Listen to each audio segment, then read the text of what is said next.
Continuamos con el canciller don Roberto Álvarez, pero confirmar, porque nos hemos comunicado con distintas fuentes ahí en el hospital de las Fuerzas Armadas, el caso al que se refirió Nayib es de cólera. Confirmado. Bueno. Confirmado que es un caso de cólera. Entonces, Ministerio de Salud. Continuamos conversando con el canciller don Roberto Álvarez. Pedro, adelante. Don Roberto, bienvenido al Sol de la Mañana. Un placer tenerlo acá. Yo tuve la oportunidad de entrevistarlo en el programa Buenos Días RD con María y Ángela Costa cuando estábamos en la campaña en el 2018. Dos preguntas clave, compañeros, amigos. Todos quieren que pregunte, pero tengo la agenda ya aquí y el tiempo limitado. Las relaciones dominico-estadounidenses, así a simple vista, son las más hermosas, las más amigables, las que más fluyen. Pero se me ocurre una pregunta. Un país con tan buenas relaciones, ¿por qué en el periodo gubernamental del presidente Abinader no le han designado un embajador para darle el estatus de país amigo y las relaciones puedan fluir más? Y lo segundo, hay un grupo de ex diplomáticos de carrera que han obtenido sentencias en los tribunales de la República, incluso creo, usted me corregirá, que algunas han adquirido la calidad de los irrevocablemente juzgados y dicen ellos que la Cancillería en su persona se niega a retribuirle el derecho adquirido dentro de la carrera diplomática. Bien, adelante, canciller. Tómalo. En cuanto a la primera pregunta, yo creo de que no hay duda en la mente de nadie sobre la excelente relación bilateral que tiene República Dominicana con Estados Unidos. Este último viaje que llevó a cabo el presidente Abinader fue con una dimensión única que no tuvo ningún otro de los 11 países invitados. En primer lugar, logró, sin que lo hubiéramos esperado, no estaba planeado, una reunión bilateral de 1 hora y 10 minutos con el presidente Biden, en el cual el presidente Biden estaba al tanto de prácticamente toda la situación, hasta la cuestión, por ejemplo, del arroz, que fue él quien lo planteó. Pues eso, número uno. Número dos, era uno de los 11 países... Con el tema de los aranceles. Bueno, después te cuento... Sí. De los que se trató. Voy a tu pregunta. Claro. Segundo, fue uno de los 11 países invitados a la PEP, que es la Alianza de las Américas para la Prosperidad Económica. Fue colocado al lado del presidente Abinader, el de Biden, por el presidente Biden, para la foto presidencial. Y después recibimos el traspaso del mando simbólico en una pieza canadiense que elaboraron para una de las cumbres de las Américas, pues recibimos de manos de Estados Unidos ya el traspaso formal para la próxima cumbre de las Américas. Esas tres dimensiones no las tuvo ningún otro país. Nosotros éramos, en ese sentido, fuimos distinguidos. Creo que Chile tuvo el mismo trato. Pero ok. Pero adelante. Chile tuvo el mismo trato en el sentido de una reunión bilateral con el presidente, y estuvo también en la de APEP, pero no recibió la traspaso de la Cumbre de las Américas. Y a nosotros fue el primero que recibió. Y entonces, correcto. Entonces, hemos recibido, este año se firmó el acceso a Global Entry, que lo tienen solamente 16 países del mundo.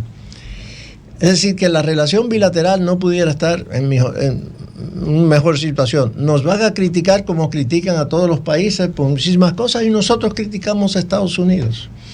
Yo anoche ahora, por ejemplo, le escribí a la encargada de negocios acá, preguntándole cuáles han sido sus fuentes para esa alerta migratoria por una manifestación que va a llevarse a cabo ahora el próximo. Yo le dije a ella, yo ni siquiera sabía de que esa manifestación se iba a celebrar. Digo, era tal vez un puntito en el radar, digo, pero ahora con su comunicado usted puede estar seguro de que ahora sí todo el mundo lo va a conocer. Y así cuando hay necesidad de ello lo hacemos, lo criticamos. República Dominicana es una manzana apetitosa y ha sido guardada en Casa Blanca como un premio político. Así fue el primer embajador designado, era un legislador estatal de Georgia y fue un premio para una persona muy importante, Stacey Abrams, quien había perdido la gobernatura de Georgia. Y para darle a ella, entre otros, fue designado el señor, cuyo nombre ahora hasta se me escapa, y después lo redesignaron para Bahamas. Eso fue al inicio y estuvo hasta febrero más o menos. Ha habido varios legisladores en Estados Unidos que han querido designar a la persona acá. Y por el otro lado, la Casa Blanca tenía un nombre de una persona que quería y estuvo debatiendo durante un año prácticamente si le daban un cargo interno de importancia o lo enviaban aquí a República Dominicana. Finalmente decidieron darle el cargo importante en Estados Unidos. Entonces, ha sido por ese motivo. Mientras tanto, nosotros le hemos pedido, yo se lo he dicho 3 veces, al secretario de Estado, al secretario Blinken, le he pedido, por favor, designen un embajador de carrera en República Dominicana. República Dominicana ya, después de 20 años, 2 décadas con embajadores políticos, necesitamos en este momento, nos gustaría tener a un embajador de carrera. Están en eso, pero hay 42 países donde todavía no hay embajadores. A Nancy Pelosi le decían, y como en Italia decían, ¿cómo es posible de que nosotros no tengamos embajador, siendo Nancy Pelosi presidente de la Cámara de Diputados, siendo ella de origen italiano? No hubo embajador de Estados Unidos en Italia por 2 años. Así que es lo único que te puedo decir en eso. En cuanto a lo de la carrera, los empleados, voy a hacer lo más corto posible. Sí. La ley del 64, la ley orgánica, no era orgánica, la ley de Cancillería del 64 estableció 10 años, simplemente el requisito 10 años para entrar a la carrera, continuos para entrar a la carrera diplomático. Lo que la gente no entiende es que esa ley fue modificada posteriormente por la ley de función pública, por varias leyes administrativas que la modificaron. Entonces crearon carrera administrativa y dieron un plazo para las personas que habían cumplido los 10 años para hacer la solicitud formal para entrar. Aquellos que lo hicieron lograron entrar. Los que no lo hicieron no lo lograron. No entraban directo. No. Había que hacer el proceso. Había que hacer un proceso. Pero digo que después de que entró la función pública, la ley de función pública, se le dio un plazo para que hicieran esa solicitud. Y ese plazo perimió. Entonces, ha habido sentencias del Tribunal Superior Administrativo en ese sentido, mirando exclusivamente la cuestión de los 10 años. Son sentencias completamente erradas. Nosotros a una de ellas, simbólica de todas las demás, hemos presentado un recurso de revisión al Tribunal Constitucional de una sentencia de casación. Estamos en espera. Mientras tanto, no podemos cumplir ni una ni dos, porque ninguna de ellas tiene realmente, son en su nivel, han adquirido cierta nivel de autoridad, pero no la plena autoridad de cosa juzgada. Todavía. Gracias, Casillo. Bien. Sí. Bueno, hay que esperar ese resultado, pero una nueva legislación no le quita derechos adquiridos a un grupo de servidores públicos, no importa la institución del Estado que haya sido. Eso es bastante complicado. Porque se aplicaría retroactividad. Claro, eso es bastante complicado, pero eso lo va a resolver el Tribunal Constitucional. Doctor Roberto Álvarez, nuestra pregunta es la siguiente. Desde la pasada gestión gubernamental del presidente Danilo Medina, se empezó a construir la verja perimetral o muro fronterizo, como se le quiera llamar. En esa ocasión creo que fue por la zona de Elías Piña, Carrizal, se llegaron a construir unos cuantos kilómetros de esta verja.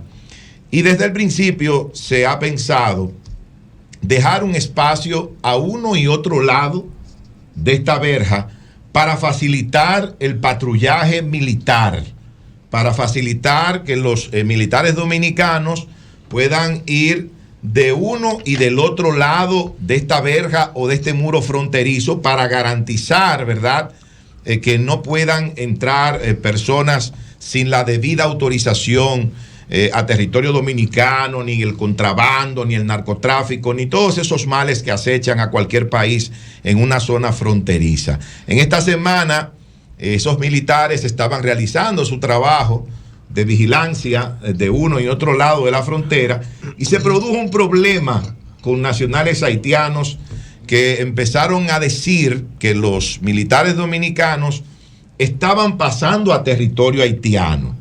Estaban pasando a territorio haitiano y hay unas imágenes también donde se puede ver a unos haitianos con un pico tratando de quitar la señal que marca el borne, por decirlo de alguna manera, que marca el límite fronterizo de la República Dominicana, la pirámide que marca el límite fronterizo entre los dos países, que no es la verja lo que lo marca en este momento realmente.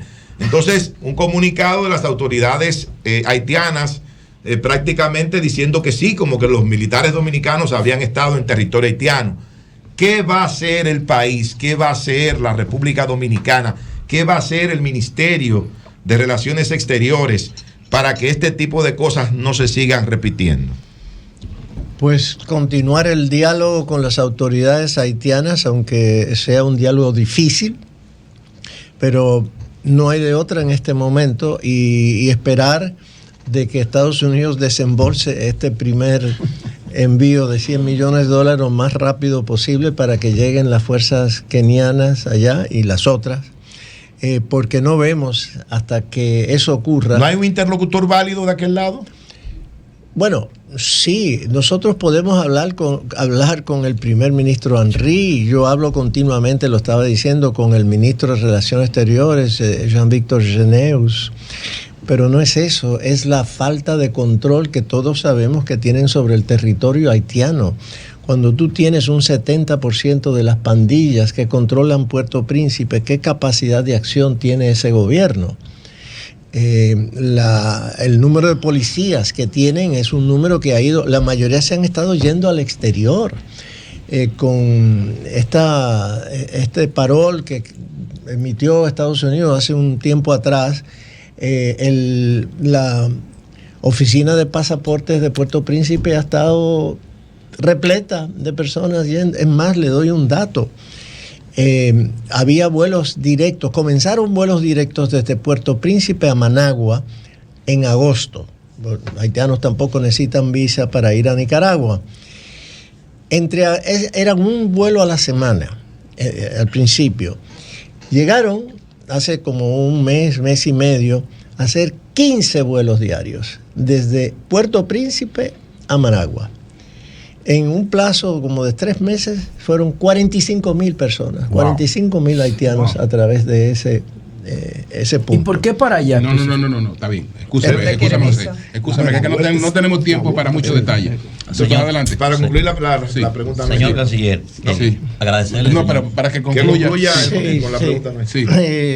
La cuestión es que no solo es el patrullaje el motivo de la construcción del muro en ese punto. Es imposible colocarlo sobre el punto fronterizo en sí, es imposible porque cambia demasiado, ¿no? Su trayectorio, y entonces por eso tiene que ser en algún punto también hacia adentro para poderlo hacerlo lineal.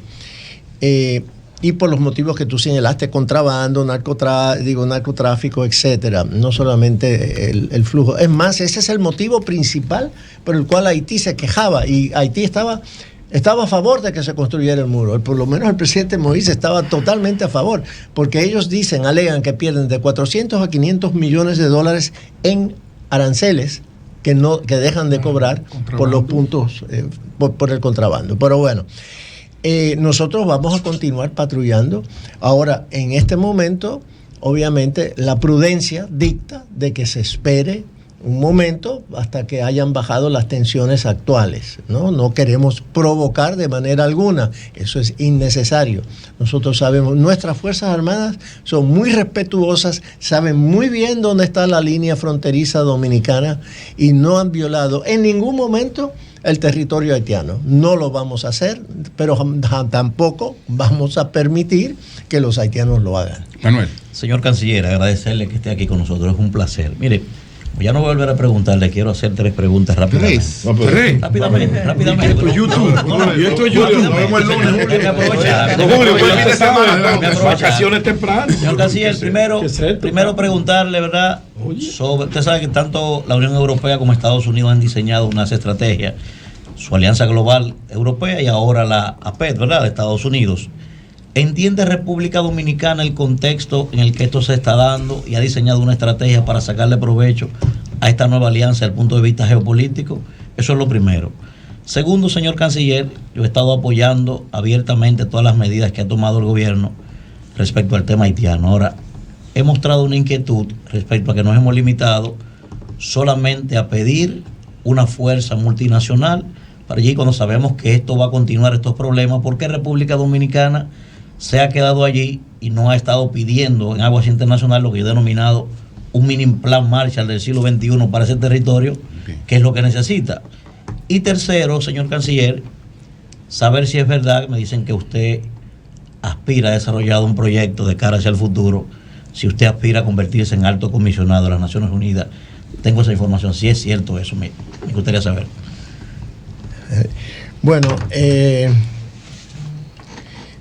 tendría que preguntarte sobre alto comisionado de qué área de derechos humanos, allá estaba doña Michelle Bachelet ahí, que está de derechos humanos. Ok. Mira, sí, estamos plenamente conscientes del aspecto APEP. Es más, yo te voy a decir, yo creo que con toda humildad nosotros hemos logrado la creación de APEP. ¿Cómo? A través de la creación de la ADD, la Alianza para el Desarrollo en Democracia, que es con Costa Rica, Panamá y Ecuador. Eso cautivó en Estados Unidos, de hecho, la imaginación de que 4 países, y de hecho, esto es algo muy poco conocido. Entre los 4 países, si sumamos las exportaciones de nuestros 4 países hacia Estados Unidos y fuéramos un solo país, seríamos el tercer socio comercial de Estados Unidos, estos 4 países de la ADD. Solo después de México y Brasil seríamos nosotros, con 37 millones de habitantes. Per cápita seríamos posiblemente el más alto. Entonces, tenemos muchos aspectos en común en nuestros gobiernos: economías abiertas, democracia, respetuosa de derechos humanos, con las fallas que tenemos, obviamente. Eso cautivó a Estados Unidos de una manera tal que en septiembre del año pasado firmamos con el Departamento de Estado un memorándum de entendimiento mediante el cual Estados Unidos decidió llevar a cabo un análisis de las cadenas de suministro de nuestros países y entender, para ver cómo podíamos nosotros vincularnos a las cadenas estratégicas de Estados Unidos. Ese estudio recientemente se acaba de publicar. Bueno, me iría por demasiado cuestiones secundarias, pero eso yo creo que ayudó a que Estados Unidos lanzara la PEP en Los Ángeles el año pasado. Estamos sumamente conscientes, y no solamente de la PEP, sino de que el liderazgo regional del presidente Abinader hoy en día en ese sentido se está mostrando cada día más. Ustedes ven, por ejemplo, en México tiene un presidente que aparentemente no tiene el mismo interés en las relaciones internacionales. Él no fue a Washington. Hay muchos otros países, Perú, ustedes saben lo que está ocurriendo en Perú, en Ecuador una transición, etcétera. El presidente Abinader tiene un liderazgo firme, sólido en este momento. Así que sí, plenamente consciente de la geopolítica en cuanto a la PEP, y si tú quieres, con muchísimo gusto lo podemos hablar más eso en detalle. Es claro que se necesita un plan Marshall, pero este no es el momento para ello. Tú no puedes estar ¿quién va a poner hoy en día un centavo y decir, sí, mira, si sabemos la diferencia, la dificultad para conseguir los 100 millones de dólares para la fuerza multinacional, ¿cómo vamos hoy en día a comenzar a hacer esa campaña? Sí, tienes toda la razón, pero no es oportuno en este momento. Y tercero, alto comisionado, bueno, la primera vez que lo escucho, muchas gracias, Manuel. Yo no sé si es por valoración o es para sacarme de Cancillería, ¿no? Canciller, placer tenerlo aquí, gracias por venir a Sol de la Mañana. República Dominicana ha tenido avances económicos significativos en los últimos años, lo que nos catalogan como un país en desarrollo con muchas mejores oportunidades que las que teníamos a República Dominicana hace 30, 40 años. No es la República Dominicana de los 80 ni de los 90. El pasaporte dominicano presenta limitaciones para viajar a muchos países. Y la pregunta que mucha gente en la diáspora nos hace y mucha gente hace en República Dominicana, ¿qué tantos esfuerzos hemos podido lograr para que nuestro pasaporte sea más poderoso? Menos visado es la pregunta. ¿Qué tanto pudiéramos avanzar? Han hablado de esfuerzos con Europa para que el pasaporte dominicano pueda entrar a Europa, como lo hace Colombia, como lo hacen algunos países que presentan dificultades económicas diferentes e inclusive más pronunciadas que la República Dominicana. ¿Qué usted opina de eso? ¿Qué se ha podido hacer, canciller? Muchas gracias por esa pregunta muy importante. Bueno, todas son importantes, pero esa me permite decir, en primer lugar, que nuestro pasaporte no había recibido el valor debido en el pasado de parte de las autoridades. ¿A qué me refiero? Voy a comenzar con los pasaportes de categoría. Hay una ley, un decreto, creo que del 83, en la cual le da al Ejecutivo la facultad de, en casos extraordinarios, otorgar un pasaporte de categoría diplomático u oficial a una persona que no está en el listado de ese decreto de quienes tienen derecho a ese pasaporte. Bueno, esa excepcionalidad fue la tronera, la brecha para dar en este país pasaportes diplomáticos a tutti mundi que fuera donde el presidente y le solicitara un pasaporte diplomático. No porque fulanito, mira cómo ha descollado en el béisbol, o mira fulanito en la música, etcétera, etcétera. Relajaron el empresarios o lo que sea. Relajaron el pasaporte de una manera tal, y todos los países lo saben, que eso llevó al punto tal que hoy en día todavía hay países, esto es indignante, hay países que todavía nos exigen visa para los pasaportes diplomáticos, pero no solamente cualquier pasaporte diplomático, hasta para el presidente de la República. ¿Cómo? Diablo. Cuando íbamos a la COP26 en Escocia, tuvimos que mandar los pasaportes, todos los del presidente y el mío, a, no sé si es a Nueva York, donde es que tienen el consulado para la emisión de las visas. ¿Usted se imagina eso? Pero eso es una vergüenza. Entonces, una debilidad institucional. Y recordarán que tal vez en un momento dado, hace mucho tiempo atrás, como 20 años atrás, apareció un hermano de Kim Jong-un en Japón. Iba para Disneylandia, con un pasaporte diplomático dominicano. Sí. Bueno, se lo vendieron. Sí. Entonces, y los pasaportes ordinarios, ¿qué les puedo decir? También.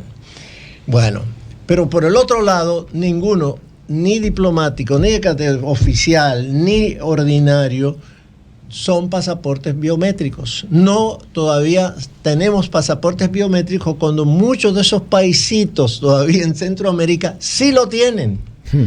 Entonces, ese es uno de los requisitos para poder acceder al espacio Schengen.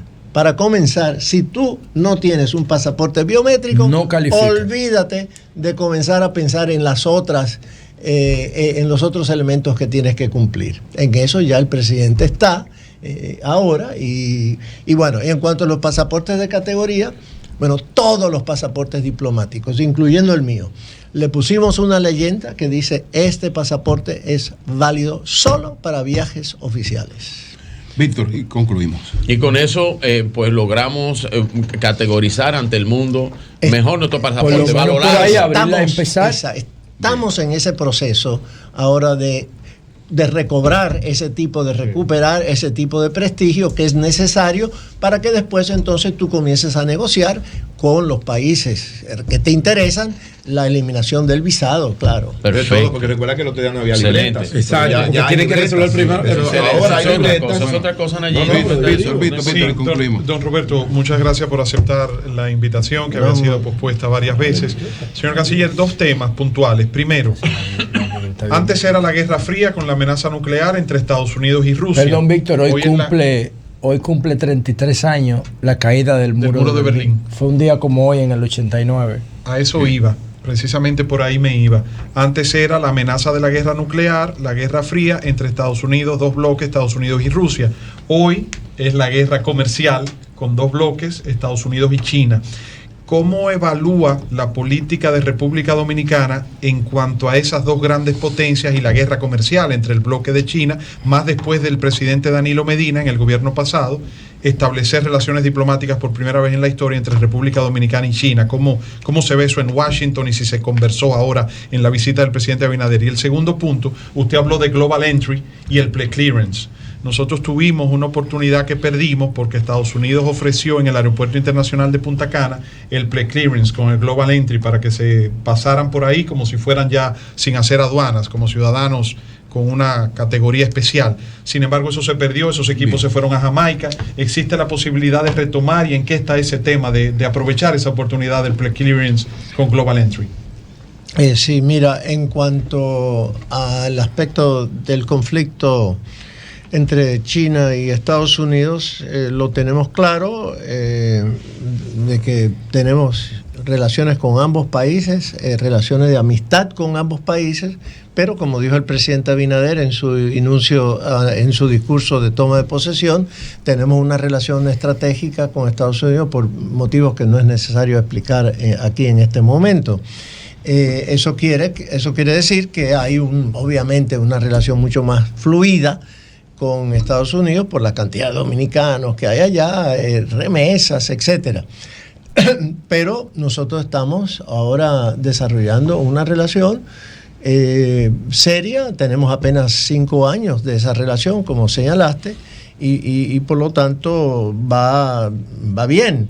Y China ha jugado un papel muy importante para nosotros en el Consejo de Seguridad de Naciones Unidas en relación a Haití, a pesar de que Haití solo reconoce a Taiwán, no reconoce a la República Popular China. Y los chinos estaban realmente, y así me lo manifestaron, muy molestos con los haitianos, con el gobierno haitiano, porque ahí fallecieron 8 o 9 policías chinos que estaban como parte de la MINUSTA. Y decían cómo es posible de que el gobierno haitiano no reconozca ese papel que nosotros tuvimos y anden en los foros internacionales promoviendo a Taiwán. Julio Martínez Pozo en su momento informó que usted y su equipo se emplearon a fondo para que ni Rusia ni China vetaran la resolución del Consejo de Seguridad de la ONU. Bueno, eso ha sido un trabajo, por lo tanto, yendo a la cuestión china, sí entendemos bien la geopolítica y eso ha sido parte de nuestra labor diplomática, la cual la labor diplomática muchas veces no se hace públicamente. Pero sí lo tenemos, pero el problema actual no es una guerra solo comercial, el problema actual es una potencial guerra nuclear. Ese es el drama que estamos enfrentando. Bueno, a ver, todos sabemos de las amenazas que ha hecho Rusia en la guerra con Ucrania. Y lo de Irán. Eso es algo inédito. Viajó hace 2 semanas con el maletín nuclear Putin. Sí. Eso es algo inédito. Nosotros nunca habíamos enfrentado una situación de esa naturaleza. Ni China ni la Unión Soviética. En su momento, habían tensiones, pero nunca decían, bueno, voy a apretar el botón. Pero y ahora mismo también hay otros países que antes no eran actores a nivel internacional con armas nucleares, pero ahora tenemos a Corea del Norte. Hay unas tensiones terribles entre Pakistán y la India. Y son, bueno, pero ese es otro tema que lamentablemente las Naciones Unidas nunca fue Israel-Irán. Ese es otro. Bueno, y la segunda pregunta de Global Entry Explicker son muy diferentes. Global Entry es un programa para acceder a Estados Unidos de una manera rápida. De hecho, es mucho más rápido utilizar Global Entry que un pasaporte diplomático. Pues si tú tienes un pasaporte diplomático, de todas formas tú tienes que ir a hacer una fila. Pero Global Entry, tú te vas directamente al kiosco y ahí tú resuelves con la mano y por ahí entraste. Pre-clearance es un concepto diferente en el aeropuerto. Es que una vez que tú pasas, hay seguridad, y seguridad está en manos de Estados Unidos en ese punto. Bueno, conjuntamente con las autoridades. ¿Sabes lo que querían hacer en Punta Cana? Sí. En Punta Cana. Sí. Eso sería un gran éxito para nosotros. Claro. El tema es que local. Estados Unidos, por ley del Congreso de Estados Unidos, requiere que un país que se va a beneficiar de ello tiene que cumplir con la Convención sobre Refugiados de 1951 de Naciones Unidas y el Protocolo de 1967. Y eso tiene ciertas implicaciones. Ya aquí en República Dominicana no se puede hablar de refugiado. Es una mala palabra. Sí, tienen miedo, están llenos de miedo. Refugiado es hay toda una serie de requisitos para que una persona pueda recibir esa condición. Entonces, aquí han habido como no recuerdo cuál es el número actual, si son 20 o 30 personas que tienen la categoría de refugiados. Nos estamos perdiendo esa gran oportunidad. Y no hay ellos un solo haitiano. Eso es... Sí. Digo, esos son los vinchos. No, señores, agradecer al ministro de Relaciones Exteriores, don Roberto Álvarez, esta conversación. Excelente. Así que muchas gracias, canciller. Y esperamos que con lo de la Cámara pronto se pueda la comunicación mejore ese malentendido. Y que don Alfredo Pacheco sí, bueno, ya tome el teléfono que lo está llamando el ministro de Relaciones Exteriores, Pacheco. Vamos a ver. Cambie fuera.